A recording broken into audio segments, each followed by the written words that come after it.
হে আমার উম্মতেরা, নামাজ, রোজা, দান, দেখেন নামাজ, রোজা, দানের চেয়েও বড় কোনো শ্রেষ্ঠ ইবাদতের কথা আমি কি তোমাদের বলবো না? সাহাবারা তো অবাক, বলে কি নামাজের চেয়ে বড় ইবাদত, রোজার চেয়ে বড়, দান করার চেয়ে বড় ইবাদত? সাহাবীরা বললেন বালা ইয়া রাসূলুল্লাহ, নবী বলেন। বিশ্বনবী বললেন নামাজের চেয়েও বড়, রোজার চেয়েও বড়, যাকাতের চেয়েও বড়, সাদাকার চেয়েও বড় একটা ইবাদত আছে, আমি কি তোমাদের বলবো না? সাহাবারা বললেন ইয়া রাসূলুল্লাহ, বালা অবশ্যই বলবেন, সেটা কি? বিশ্বনবী বললেন ইসলাহু যাতিল বাইন। দুইজন যখন ঝগড়া লেগেছে, তোমার দুই ভাই যখন ঝগড়া লেগেছে, এই দুইজনের মধ্যে বিরোধ মিটিয়ে মীমাংসা করে দেয়া হচ্ছে সবচাইতে সেরা কাজ। দুইজন ঝগড়া লাগছে, ইসলাহু যাতিল বাইন, দুইজনের মধ্যে মিলিয়ে দেয়া, এটা নামাজ, রোজা, সাদাকার চেয়ে বেশি সওয়াব। সুবহানাল্লাহ, এত আস্তে, হ্যাঁ? ওয়াত্তাকুল্লাহ ওয়া আসলিহু যাতা বাইনিকুম, সূরা আনফাল। আল্লাহ বলেন আল্লাহরে ভয় করো, ঝগড়া লাগলে মজা নিও না, ওয়াত্তাকুল্লাহ, আল্লাহরে ভয় করো, ফাসলিহু যাতা বাইনিকুম, মিলিয়ে দিও। তাহলে আমরা মিলায়ে দিব, রাজি আছেন তো? ফাসলিহু বাইনা আখাওয়াইকুম, যদি ভাইয়ে ভাইয়ে বিরোধ হয় মজা নিও না, মুখ থাকতে হাত থাকতে মুখে কি এমন মন্তব্য করো না, আরো লাগিয়ে দিতে যেও না, মিলিয়ে দাও, শান্তি সমঝোতা করে দাও, কারণ তোমরা সবাই হলে দিনী ভাই। আমরা কি দিনী ভাই? মিলিয়ে দিবেন। আপনাদের কোথাও এলাকায় আগুন লাগলে আপনারা কি ঢালেন? পানি। অনেকে ওই জায়গায় তেল ঢালে, এরকম ডাকাইতে আছে না নাই? আগুন নিভানোর জন্য ঢালতে হবে কি? একদল এখানে কি ঢালে? আল্লাহ তাআলা এরকম মাইন্ডসেটের মানসিকতার হওয়া থেকে আমাদেরকে তুমি বাঁচাও। ঝগড়া লাগলে মিলিয়ে দিবেন। কি করবেন? 3 জায়গায় প্রয়োজনে মিথ্যা বলা যায়। কয় জায়গায় মিথ্যা বলতে? তাওরিয়া, মানে কথা একটু ঘুরিয়ে বলবেন। 1 নাম্বার, আপনার ওয়াইফকে খুশি করার জন্য, সে একটু এরকম না বলে একটু কৌশল করে বললে খুশি হবে, ওটা বলা যায়। 2 নাম্বার, জীবন মরণের ব্যাপার, জান বাঁচানোর জন্য একটু কৌশল করে ঘুরিয়ে বললেন, এটা জায়েজ। 3 নাম্বার, দুইজন ঝগড়া লাগছে, তাদেরকে মিলিয়ে দেওয়ার জন্য কৌশল করে একটু মিথ্যা বলা, ঘুরিয়ে বলা যায়। দুইজনের মধ্যে দেখলেন যে সম্পর্ক খারাপ, একজনরে বললেন ভাই, সে তো ওই দিন আপনার ব্যাপারে অনেক প্রশংসা। কি আমার ব্যাপারে প্রশংসা? তার সাথে তো আমার মারাত্মক সম্পর্ক। কি বললো? এই বললো আপনি নাকি এই করছেন ওই করছেন, অনেক প্রশংসা। লোকটার মন খুশি হয়ে যাবে তার ব্যাপারে, ঠিক কিনা? আবার তার সাথে যার ঝগড়া, ওরে যে বলুন ভাই ওই দিন তো সে আপনার অনেক অ্যাপ্রিসিয়েশন করলো, অনেক। সে তো অবাক, কি বলে কি আমার?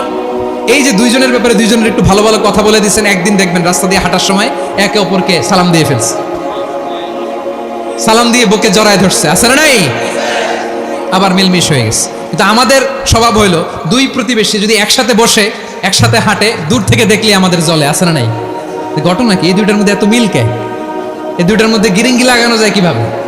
হ্যাঁ, এই বন্ধুত্ব, ফ্রেন্ডশিপ নষ্ট করা যায় কিভাবে? এরকম মানসিকতা সবার না, আমাদের অনেকের মধ্যে আছে না নাই? আল্লাহর কাছে তওবা করেন, এই মানসিকতার যেন আমরা না হই, আমরা মিলিয়ে দিব। তাহলে আমরা এক উম্মাহ, এক উৎস থেকে এসেছি, এক দেহ এক প্রাণ, আমাদের সম্পর্ক বড় মজবুত, সীসাঢালা প্রাচীরের মতো, কেউ টলাতে পারে না, কেউ ভাঙতে পারে না, ঠিক কি না? আবার আমাদের সম্পর্ক হলো ভাই ভাই, আমরা ঐক্যবদ্ধ থাকার জন্য দুনিয়ায় এসেছি। কেমন করে ঐক্যবদ্ধ থাকতে হয় দুনিয়াবাসীর শেখানোর জন্য এসেছি। আল্লাহ বলেন ও নবী, শুধু মুসলমানের মধ্যেই ঐক্য করলে হবে না, প্রয়োজনে ইহুদি নাসারাদের সাথে ঐক্য গড়ে তোলো। কথা শুনতেছেন? প্রয়োজনে আহলে কিতাবদের সাথে ঐক্যবদ্ধ হওয়ার আদেশ দিয়েছে কে? সবাই বলতে হবে, আওয়াজ করে বলেন। আহলে কিতাব ইহুদি নাসারাদের সাথেও প্রয়োজনে ঐক্যবদ্ধ হওয়ার ঘোষণা দিয়েছে কে?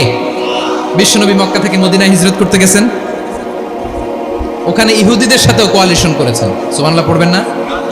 বনু কাইনুকা, বনু নাদির, বনু কুরাইজা, এই 3টা দলের সাথে বিশ্বনবী কোয়ালিশন করেছেন একসাথে। কিন্তু তাদের বিশ্বাসঘাতকতার কারণেই তারা বহিষ্কৃত হয়েছে মদিনা থেকে। বিশ্বনবীর এখানে কোনো দোষ নাই, বিশ্বনবী ঐক্যবদ্ধ হতে চেয়েছেন। আল্লাহ তাআলা নবীরে বললেন, নবী তুমি তাদেরকে বলো, ও আহলে কিতাবের ভাইয়েরা, ইহুদি নাসারারা, এসো এসো এসো, আমরা এমন একটা বিশ্বাসের প্রশ্নে একত্রিত হই, যে বিশ্বাস তোমাদের নবীরাও প্রচার করেছে, যে বিশ্বাস আমিও প্রচার করি, যে বিশ্বাসের কথা তোমাদের পবিত্র ধর্মগ্রন্থগুলোতে রয়েছে, আবার যে বিশ্বাসের কথা আমার কোরআনের মধ্যেও রয়েছে, আসলে ওই কথায় আমরা একত্রিত হই। সুবহানাল্লাহ। তাহলে ভিন্ন ধর্মী তাদের সাথে যখন আমরা ঐক্য করব, কিসের উপর ঐক্য?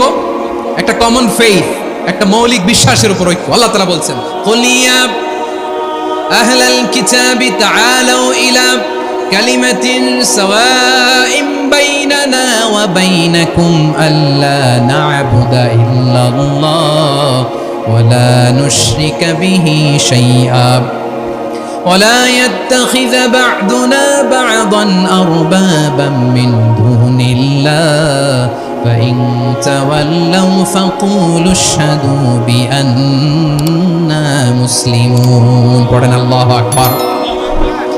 রব্বুল আলামিন বিশ্বনবীকে ডেকে বললেন, নবী তোমার প্রতিবেশী ইহুদিদেরকে ডেকে বলো, তাআলাউ ইলা কালিমাতিন সাওয়াইন বাইনানা ওয়া বাইনাকুম, ও ইহুদিরা আসো এক টেবিলে বসি, আসো এমন একটা কথার উপরে আমরা সবাই একমত হয়ে যাই, যেই কথা তোমরাও মানো আমরাও মানি, সেটা হচ্ছে আল্লাহ ছাড়া আমরা কারো ইবাদত করব না, আমরা সবাই মিলে ইবাদত করি একজনের, তিনি কে? আল্লাহ ছাড়া কারো ইবাদত চলবে না, আল্লাহর সাথে আমরা শরীক করব না, আল্লাহ ছাড়া নিজেরা নিজেদেরকে রব হিসেবে মানব না। এই তিনটা বিষয়ে যদি একমত হও, চলো আমরা একসাথে বসি, আমরা ঐক্যবদ্ধ হই। পড়েন সুবহানাল্লাহ। তাহলে দেখেন, ঐক্য কি শুধু মুসলমানদের মধ্যে না, প্রয়োজনে অন্য ধর্মের সাথে ঐক্যবদ্ধ হতে হয়। যদি পরিস্থিতি কখনো এমনও হয় শিরকের আড্ডাখানা, আপনি ঐক্য প্রতিষ্ঠার জন্য, ঐক্য রক্ষার জন্য তাও শুধু তাওহীদের দাওয়াত দিবেন, ওইখানে আক্রমণ করবেন না, এটা কোরআনের নীতি। কথা বুঝতে পেরেছেন? সামনে শিরকের কি কথা কয় না, শিরকের কি আড্ডাখানা, আখড়া, কিন্তু ঐক্য বজায় রাখার জন্য, গৃহযুদ্ধ এড়ানোর জন্য আপনি শুধু এটা যে শিরক, এটা হারাম, এটা থেকে তোমরা বেঁচে থাকো, শুধু দাওয়াত দিবেন, আপনি আক্রমণ করবেন না, এটা কোরআনের বিধান। সুবহানাল্লাহ কইবেন না? মূসা আলাইহিস সালাম আল্লাহর সাথে সরাসরি কথা বলতেন, ওয়া কাল্লামাল্লাহু মূসা তাকলিমা। সুবহানাল্লাহ পড়েন, আওয়াজ তুলে সবাই বলেন সুবহানাল্লাহ। এখন বনি ইসরাইল হচ্ছে পৃথিবীর সবচেয়ে গোয়ার জাতি। তারা বলে, মূসা তুমি যে আল্লাহর সাথে কথা বলো আমরা তো দেখি না, তুমি যে কথা বলো আমরা তো শুনি না, তো কি করতে হবে? বনি ইসরাইল বলে, আমাদের মধ্য থেকে 70 জন নিয়ে যাইতে হবে তোর পাহাড়ে, ওরা আয়েশা যদি কয় হ্যাঁ আমরা শুনছি, তাহলে বিশ্বাস করবো।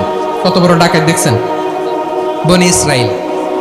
এদের চেয়ে গোয়ার জাতি নাই, এত গোয়ার তুমি করেছো মুসা আলাইহিস সালামের সাথে। তুমি যে আল্লাহর সাথে কথা বলে আমরা তো দেখি, কি করবো? 70 জন আমাদের বন্ধু বান্ধব যে যদি দেখে, তারা বললে ওকে আসো, 70 জন আসো। 70 জন নিয়ে গেল। মুসা আলাইহিস সালাম হারুন আলাইহিস সালামকে খেলাফা দিয়ে গেলেন, আল্লাহ ওনাকে নবী বানালেন। মুসা আলাইহিস সালাম বললেন, হারুন খবরদার, বনি ইসরাইলের মধ্যে তাওহীদের বাণী প্রচার করবা, ঐক্য ধরে রাখবা, বিচ্ছিন্ন হতে দিবা না। চলে গেছে। এইদিকে বনি ইসরাইলের এক দুষ্ট লোক ছিল, নাম সামিরি। কি নাম?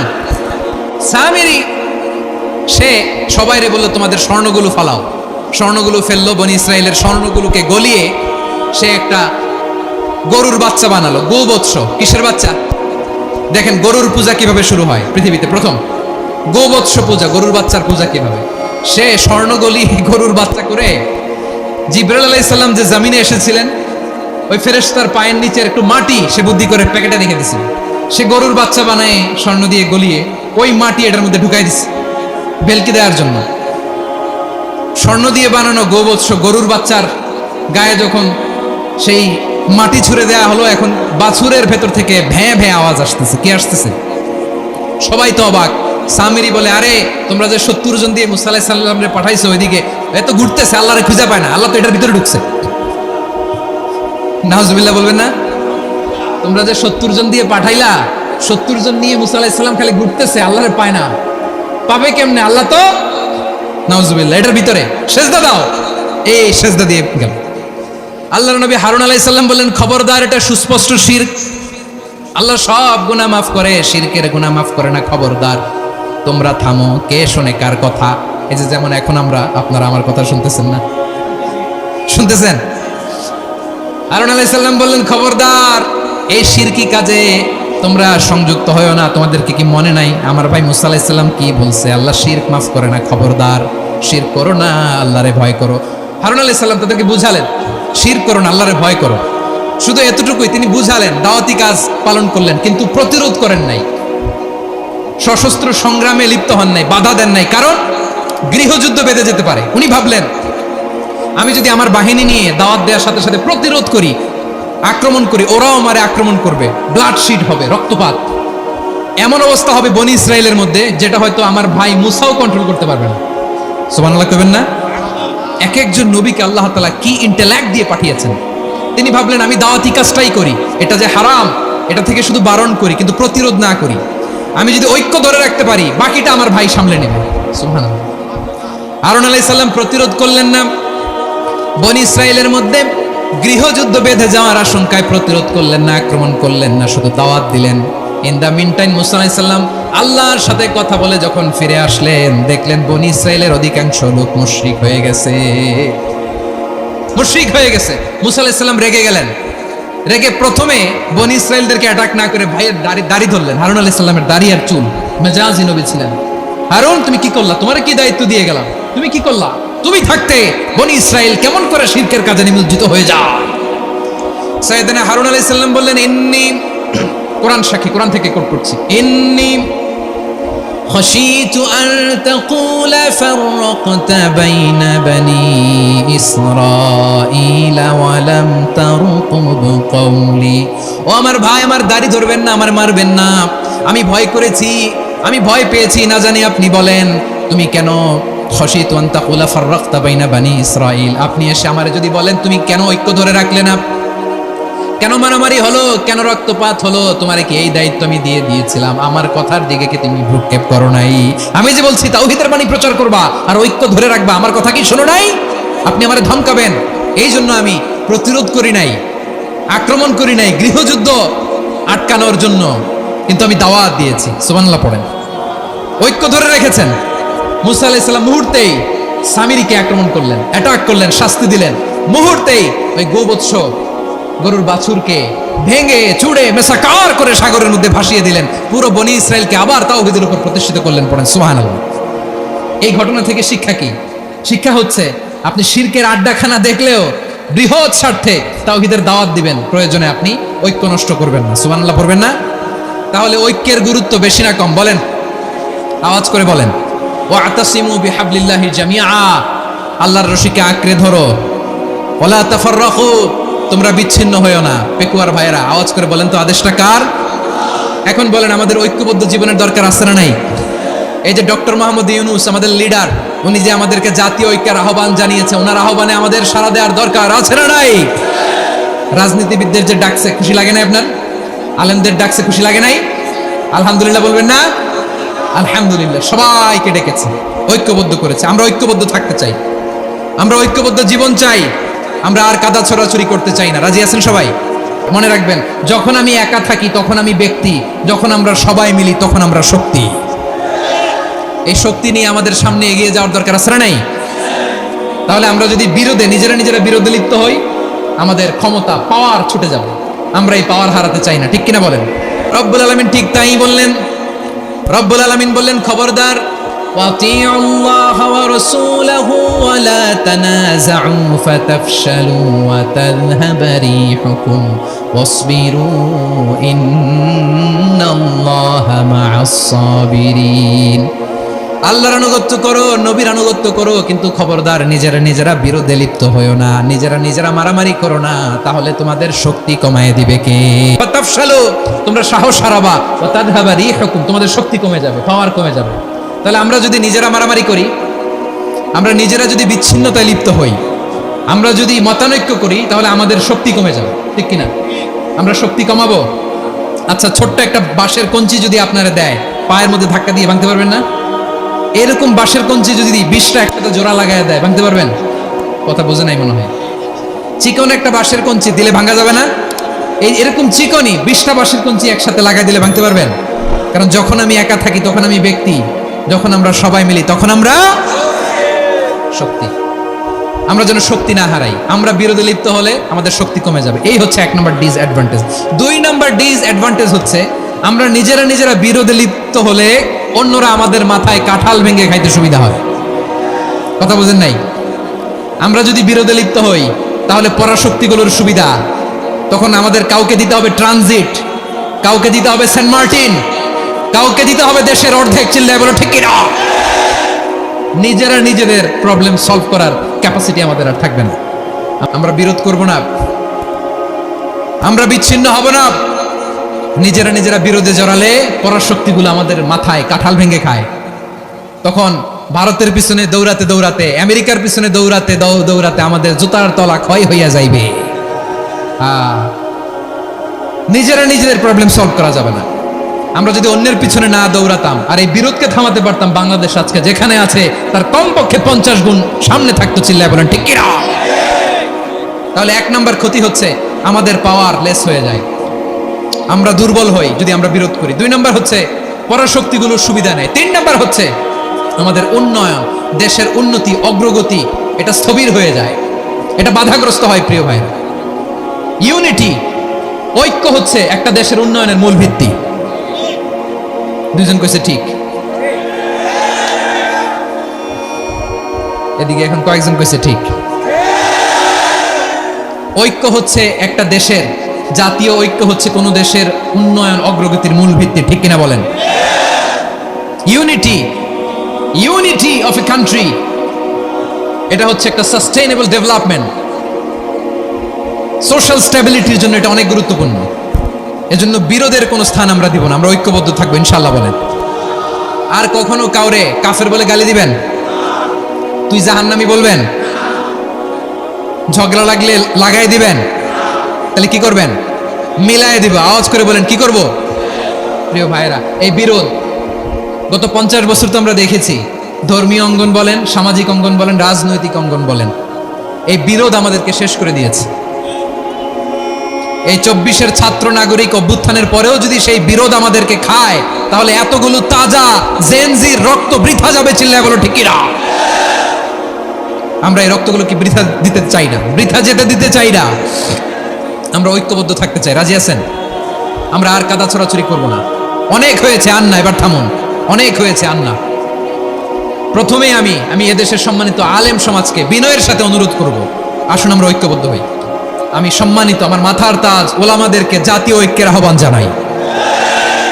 আমি আমার সম্মানিত রাজনৈতিক ব্যক্তিবর্গদেরকে জাতীয় ঐক্যের আহ্বান জানাই। অনেক হয়েছে, আন্না। আধিপত্যবাদকে রুখে দিতে হলে, বাংলাদেশের বিরুদ্ধে যে কোনো ধরনের ষড়যন্ত্রকে রুখে দিতে হলে জাতীয় ঐক্যের কোনো বিকল্প নাই। চিল্লায় বলো ঠিক কিনা?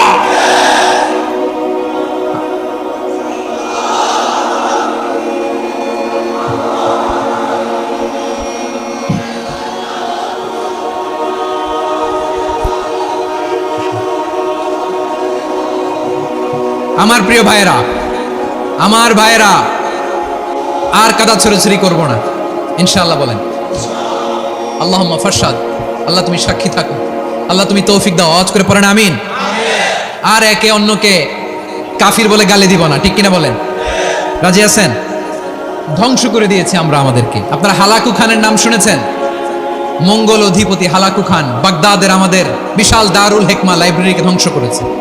10 লক্ষ মুসলমানদেরকে কচুকাটা করে গণহত্যা করেছে। জানেন, আমাদের সভ্যতা সূতিকাগারের কেন্দ্রবিন্দু ছিল বাগদাদ। ইরাকের বাগদাদে যেদিন সে রক্ত নিয়ে হোলি খেলা করে, রক্তের হোলি খেলা যেদিন হয়, ওই দিনও বাগদাদে বাহাস চলতেছিল। আমাদের বাহাস কি চলতেছিল? আপনাদের এলাকায় বাহাস আছে? এই প্রচলিত বাংলাদেশে যে বাহাস, এটার সাথে ইসলামের কোনো সম্পর্ক আছে? এই পর্যন্ত বাহাসের পরে পরাজয় বরণ করছে এরকম কোন দল আপনারা পাইছেন? আমি পাই নাই। প্রত্যেক দলই বাহাসের পরে সংবাদ সম্মেলন করে বলে, আমরা জয়লাভ করিয়াছি, ওনারা পালাইয়া চলিয়া গিয়াছেন। আছে না নাই? কারণ সত্য জানার জন্য, সত্য মানার জন্য আসে না তো, নিজের জ্ঞান জাহির করার জন্য বাহাস করে। বিপক্ষ দলের আলেমকে ছোট করার জন্য বাহাস করে। এই বাহাসের স্থান ইসলামে নাই। চিল্লায় বলো ঠিক কিনা?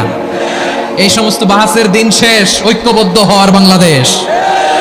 প্রিয় ভাইরা, হালাকু খান সে দারুল হিকমা লাইব্রেরি জ্বালিয়ে পুড়িয়ে এই সব দামি দামি বইগুলো, আমাদের দামি দামি ঐতিহাসিক তুরাসি ক্লাসিক বইগুলোকে দজলা নদীতে ফেলেছে। পুরা দজলা নদী কালো হয়ে গিয়েছে।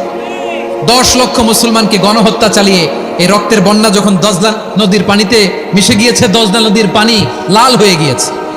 যেই দিন বাগদাদে গণহত্যা চলে, ওই দিনও বাগদাদে বাহাস চলতেছিল। কিসের বাহাস জানেন? মেসওয়াক, ডান মারি থেকে করা সুন্নাহ, এটা আমরা জানি। এখন কি উপরের মারি না নিচের মারি? বাহাসের বিষয়। এই বাহাস করবেন আপনারা? বিশ্ব যখন এগিয়ে চলেছে, আমরা তখন বসে বিবি তালাকের ফতুয়া খুঁজেছি কোরআন হাদিস চষে। তালাক ইসলামের অনেক গুরুত্বপূর্ণ অনুষঙ্গ। তালাক কোরআনের একটা সূরা। কিভাবে তালাক হবে না হবে আমাদের ফুকাহায়ে একরাম, আমাদের আকাবেররা সব বলে গিয়েছে, সব জানা। আপনি হয় এটা মানবেন, নয় ওইটা নিয়ে বাহাসের দরকার নাই। ওইটা নিয়ে মারামারির স্থান ইসলামে নাই। আওয়াজ করে বলেন ঠিক কিনা? এখন পেকুয়ার ভাইরা শেষ কথা বলি, আওয়াজ করে বলেন আমরা ঐক্যবদ্ধ হতে চাই কি চাই না?